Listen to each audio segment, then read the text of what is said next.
స్వచ్ఛత, నాణ్యత, పరిశుభ్రత ఇవి కేజీబీవీలోని ఎస్ఓపి ప్రత్యేకత. తిండి కలిగితే కండ కలదోయ్, కండ కలవాడేను మనిషోయ్ అన్నారు ప్రముఖ కవి గురజాడ అప్పారావు. అలాంటి తిండి అందరికీ అవసరమే. ఎదిగే పిల్లలకు అది మరీ ముఖ్యం. ఎందుకంటే నేటి బాలలే రేపటి పౌరులు. వారి ఆరోగ్యమే భావి భారతానికి కొండంత బలం. అందుకే కస్తూర్బా గాంధీ బాలికల విద్యాలయాల్లో చదివే పిల్లలకు నాణ్యమైన పౌష్టికాహారాన్ని అందిస్తున్నారు. దీనికోసం ప్రత్యేకమైన విధానాన్ని అమలు చేస్తున్నారు. అదే స్టాండర్డ్ ఆపరేటింగ్ ప్రొసీజర్ SOP. ఆహారాన్ని వండి వడ్డించడం మొదలుకొని వేస్టేజ్ ను పారేసే వరకు ప్రతిదీ ఒక క్రమ పద్ధతిలో జరిగేందుకు SOP ఉపయోగపడుతుంది. ఎవరూ ఏదీ మర్చిపోకుండా అన్ని పనులు సక్రమంగా జరిగేలా చూడడమే SOP ముఖ్య ఉద్దేశం. ఫుడ్ కమిటీ సభ్యులు, ANMలు వీటిని పర్యవేక్షిస్తారు. దీన్ని 9 సెక్షన్లుగా వర్గీకరించారు. సన్నాహక చర్యలు: ఆహార పదార్థాలను తీసుకోవడం, నిల్వ చేయడం, వండడం, వడ్డించడం, శుభ్రపరచడం, వ్యర్థాలు పారవేయడం, సిబ్బంది విధులు, కావలసిన వనరులు, వాటి పరిమాణం. ఈ సెక్షన్లలో మొదటిగా చెప్పుకోవాల్సింది ప్రిపరేటరీ యాక్టివిటీస్ గురించి. అంటే ముందుగా చేయాల్సిన పనులన్నమాట. పొడి సరుకుల్ని నెలకు ఒకసారి, త్వరగా పాడైపోయే వాటిని వారానికి 3 సార్లు పంపాల్సిందిగా కోరడం, అనగా ఇండెంట్ పెట్టడం. క్లీనింగ్ ఏజెంట్లను, క్లీనింగ్ కి ఉపయోగించే మిగతా వస్తువులను సమకూర్చుకోవడం, వంట చేసేందుకు, వడ్డించేందుకు అవసరమైన పాత్రలు సిద్ధం చేసుకోవడం వంటివి దీంట్లో ఉంటాయి. వంట మనుషులు, ANMలకు శిక్షణ ఇవ్వడం, సమీక్ష జరపడం, టెండర్లో ఖరారు చేసే బ్రాండ్ల వస్తువులు మాత్రమే సరఫరా అయ్యేలా చూడటం. దీనికోసం జిల్లా స్థాయిలో జెండర్ ఈక్విటీ కోఆర్డినేటర్, టెండరర్స్ తో సమావేశాలు చేపట్టడం. ఇలాంటివి ఇందులో ఉంటాయి. వంటశాలల్లో ప్రతిరోజు, ప్రతి వారం, ప్రతి నెల జరిగే క్లీనింగ్ షెడ్యూల్ ను ప్రదర్శించడం. లాగ్ బుక్ ను నిర్వహించడం వంటివి కూడా మొదటి సెక్షన్ పరిధిలోకి వస్తాయి. ఇక రెండవది ఫుడ్ ఐటమ్స్ ను తీసుకోవడం. SOP సభ్యులు సామాగ్రిని తీసుకునేటప్పుడు అన్ని వస్తువుల బ్రాండ్లు, స్పెసిఫికేషన్లు ఖచ్చితంగా తనిఖీ చేయాలి. టెండర్లలో పేర్కొన్నవి కాకుండా వేరేవి ఉంటే అలాంటి వాటిని అంగీకరించకూడదు, పక్కన పెట్టేయాలి. ఆయా వస్తువుల బరువు, పరిమాణంతో పాటు గడువు తేదీని క్షుణ్ణంగా పరిశీలించాలి. ఎక్స్పైరీ డేట్ కనీసం 2 నెలలున్న వస్తువులను మాత్రమే తీసుకోవాలి. పొడి ఐటమ్స్ ప్యాక్లు డ్యామేజ్ అయ్యాయా, లేక వాటిలో ఏవైనా లోపాలు, లీకేజీలు, కీటకాలు ఉన్నాయా తనిఖీ చేయాలి. ఒకవేళ డ్యామేజ్ ఉంటే వాటిని అంగీకరించకూడదు, వెంటనే రిటర్న్ పంపించాలి. పండ్లు, కూరగాయలు పాడైపోతే వాటిని తీసుకోకూడదు. డ్యామేజీ అయిన క్యాన్ లేదా ప్యాకెట్ కనిపిస్తే వెంటనే మెస్ ఇన్ఛార్జ్ టీచర్ మరియు SO దృష్టికి తీసుకువెళ్లాలి. ఏ రోజైతే వాటిని తీసుకున్నారో ఆ తేదీతో మార్క్ చేసి పెట్టాలి. SOPలో మూడవది స్టోరేజ్. వస్తువులు నిల్వ చేసే ప్రాంతం తేమ లేకుండా పొడిగా ఉండేలా చూసుకోవాలి. వెంటిలేషన్ అనేది అక్కడ తప్పనిసరి. ఇక కిటికీ షట్టర్లు, కిచెన్ స్టోర్లకు మెష్లు ఖచ్చితంగా ఉండాలి. బియ్యం, ఇతర వస్తువులను నేరుగా నేలపై నిల్వ చేయకూడదు. చెక్క లేదా ప్లాస్టిక్ ప్లాంక్ పై కాస్త ఎత్తైన ప్రదేశంలో వాటిని స్టోర్ చేయాలి. పురుగులు, కీటకాల నుండి ఫుడ్ ఐటమ్స్ ను రక్షించేందుకు బాక్సులు లేదా సంచులను ఉపయోగించడం ఉత్తమం. మిగిలిపోయిన పప్పులు, ఇతర పాత వస్తువులను కొత్త వాటితో కలపకూడదు. పండ్లు, కూరగాయల విషయంలో రోజుకు 2 సార్లు సార్టింగ్ జరగాలి. పాడైపోయిన వాటిని ఎప్పటికప్పుడు తీసేయాలి. పండ్లు, కూరగాయలను నెట్టెడ్ లేదా కాటన్ క్లాత్ తో చుట్టి పెట్టాలి. వాటిని నిల్వ చేసే ప్రదేశాలను రోజు శుభ్రపరచాలి. తేమ లేకుండా పొడిగా ఉండేలా చూసుకోవాలి. డ్రై ఐటమ్స్ స్టోర్ చేసే డబ్బాలను కనీసం నెలకు ఒకసారి కడగాలి. క్లీనింగ్ ఏజెంట్స్, క్రిమి సంహారకాలు, ఇతర కెమికల్స్ ను ఆహార పదార్థాలకు దూరంగా ఉంచాలి.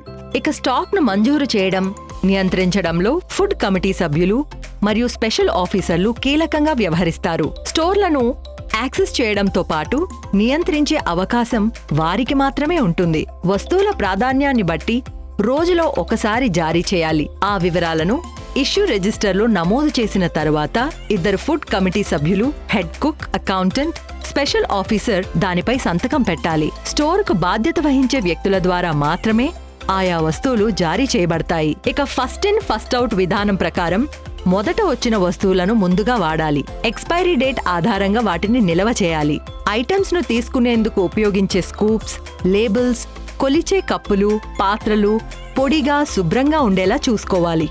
వీటితో పాటు వంటగదిని సిద్ధం చేసుకోవడము ముఖ్యమే. కిచెన్లో తీసుకోవాల్సిన జాగ్రత్తలు, పాటించాల్సిన నియమాలు దీని పరిధిలోకి వస్తాయి. వంటగదిని ఎల్లప్పుడూ శుభ్రంగా ఉంచాలి.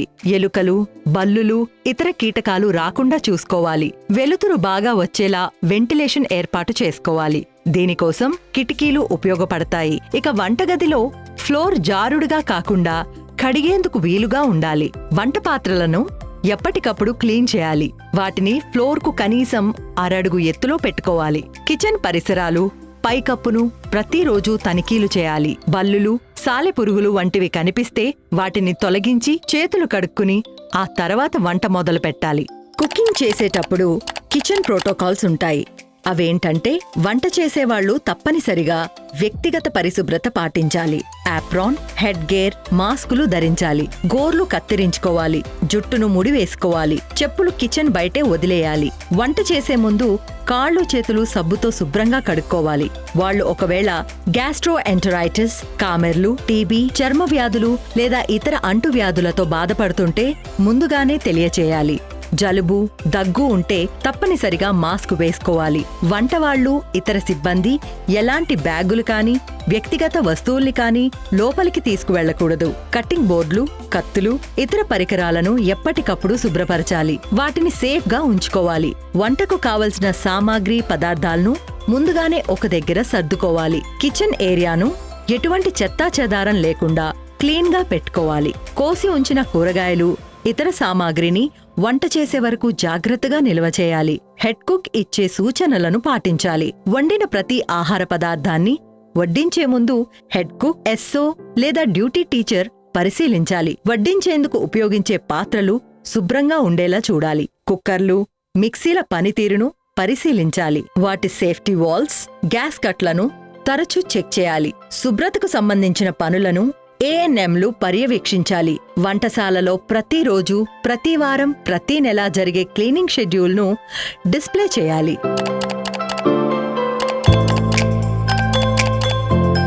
దాన్ని ప్రతిరోజు సేకరించి కంపోస్ట్గా మార్చేందుకు కేజీబీవీ ప్రాంగణాలలో తగిన ఏర్పాట్లు చేయాలి.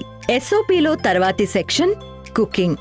వంట చేసేటప్పుడు ఎట్టి పరిస్థితుల్లోనూ పురుగులు పట్టిన బియ్యం లేదా రవ్వను ఉపయోగించొద్దు. క్వాలిటీ ఉన్న సామాగ్రిని మాత్రమే వినియోగించాలి. వంట మొదలయ్యే ముందు మెస్ ఇన్ఛార్జ్ తప్పనిసరిగా కిచెన్లోకి వెళ్లి పర్యవేక్షించాలి. బియ్యం, ఇతర వస్తువులు నాణ్యంగా, శుభ్రంగా ఉన్నాయో లేదో చెక్ చేసుకోవాలి. వంట చేసేవాళ్లు కూరగాయలను కత్తిరించే ముందు వాటిని ఉప్పు నీటిలో 10 నిమిషాలు నానబెట్టి తర్వాత మంచినీటితో కడగాలి. వంట కోసం సురక్షితమైన నీటిని మాత్రమే వాడాలి. కుకింగ్ ప్రాసెస్ ను జాగ్రత్తగా చేయాలి. వండిన పదార్థాల్లో కీటకాలు, పురుగులు పడినట్లయితే వాటిని ఎట్టి పరిస్థితుల్లోనూ విద్యార్థులకు వడ్డించకూడదు. బంగాళాదుంపలు, క్యారెట్లు వండే ముందు తప్పనిసరిగా తొక్కను తీసేయాలి. మాంసాహారం అయితే మొదటిగా దాన్ని పలుమార్లు బాగా కడగాలి. ఇక 5వ సెక్షన్ సర్వింగ్, అంటే వండిన పదార్థాలను విద్యార్థులకు వడ్డించడం. ఇందుకోసం క్లీన్ చేసిన పాత్రలు, స్పూన్లు, ఇతర సామాగ్రిని మాత్రమే వినియోగించాలి. పిల్లలందరికీ సర్వ్ చేయడానికి డైనింగ్ డ్యూటీ సిబ్బందిని నియమించుకోవాలి. వడ్డించేప్పుడు తగిన జాగ్రత్తలు తీసుకోవాలి. ఆ ప్రాసెస్ పూర్తయ్యే వరకు నిశితంగా పరిశీలించాలి. వడ్డించే సమయంలో ఆహార పదార్థాలను పెట్టే పాత్రలు పెద్దగా ఉంటే వాటిని మూతతో సగం కవర్ చేయాలి. ఆ తర్వాతి సెక్షన్ డైనింగ్. దీనికోసం వడ్డించే ప్రాంతాన్ని తినే ముందు, తర్వాత శుభ్రపరచాలి. విద్యార్థులు క్యూలో ఉన్నప్పుడు, తినేటప్పుడు తగినంత దూరం పాటించేలా చూడాలి. డైనింగ్ ఏరియాలోకి వెళ్లే ముందు స్టూడెంట్స్తో పాటు సూపర్వైజర్లు, సిబ్బంది కూడా చేతులను తప్పనిసరిగా కడుక్కోవాలి. భోజనాలు చేసే ప్రదేశంలో బాగా వెలుతురు ప్రసరించాలి. తినేటప్పుడు క్రమశిక్షణ పాటించేలా చూసే బాధ్యతలను తరగతికి 2 చొప్పున విద్యార్థులకు అప్పగించవచ్చు. ఇక 6వ సెక్షన్ క్లీనింగ్. ప్రతిరోజు వంటగదిని మూసేసే ముందు డైనింగ్ ఏరియా, స్టవ్లు, అన్ని వంట పాత్రలు, మిక్సీలు, గ్రైండర్లు శుభ్రం చేసుకోవాలి. అలాగే డైనింగ్ ఏరియాలో ఫ్లోర్ను క్లీన్ చేయాలి.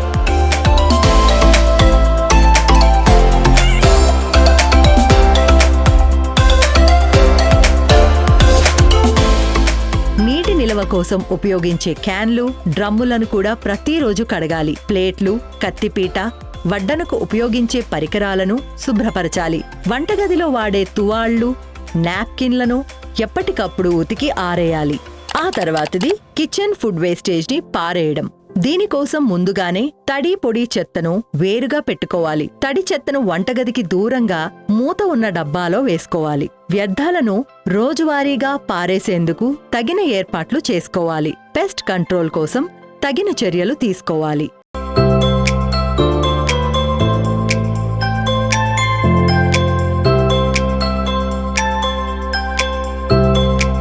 ఫుడ్ ఐటమ్స్ తీసుకునేటప్పుడు 2 ఫుడ్ కమిటీ సభ్యులు ఖచ్చితంగా ఉండాలి. ఇక పరిశుభ్రతను పర్యవేక్షించే బాధ్యతలు ఏఎన్ఎంలు కిచెన్ సర్వింగ్ ఏరియా నిర్వహణను వంట చేసేవాళ్లు చూసుకుంటారు. ఫుడ్ ఐటమ్స్ జారీ చేయడం, స్వీకరించడం వంటి పనులను మెస్ ఇన్ఛార్జీలు పర్యవేక్షిస్తారు. స్టాక్ మరియు ఇష్యూ రిజిస్టర్ను మెయింటైన్ చేయడం అకౌంటెంట్ బాధ్యత. వడ్డించే ఆహార పదార్థాల నాణ్యతను తెలుసుకోవడంలో స్టూడెంట్స్ లీడర్స్ సహాయపడతారు. వీటితో పాటు యాప్రాన్లు, హెడ్ గేర్లు, హ్యాండ్ వాష్లు, సబ్బులు, విండో మెష్లు, ఎగ్జాస్ట్ ఫ్యాన్లు, క్లీనింగ్ లిక్విడ్లు, సోప్స్, ఇలా రిసోర్స్ రిక్వైర్మెంట్ ను చివరి సెక్షన్ కింద చేర్చారు. ఇవన్నీ కలిసిన స్టాండర్డ్ ఆపరేటింగ్ ప్రొసీజర్ ద్వారా ప్రణాళికాబద్ధంగా వ్యవహరిస్తూ కస్తూర్బా గాంధీ బాలికల విద్యాలయాల్లో నాణ్యమైన, రుచికరమైన, స్వచ్ఛమైన ఆహారాన్ని స్టూడెంట్స్ కు అందిస్తున్నారు. అలా ఆరోగ్య సంరక్షణపై ప్రత్యేక దృష్టి సారిస్తూ విద్యార్థుల భవిష్యత్తుకు బంగారు బాటలు వేస్తున్నారు.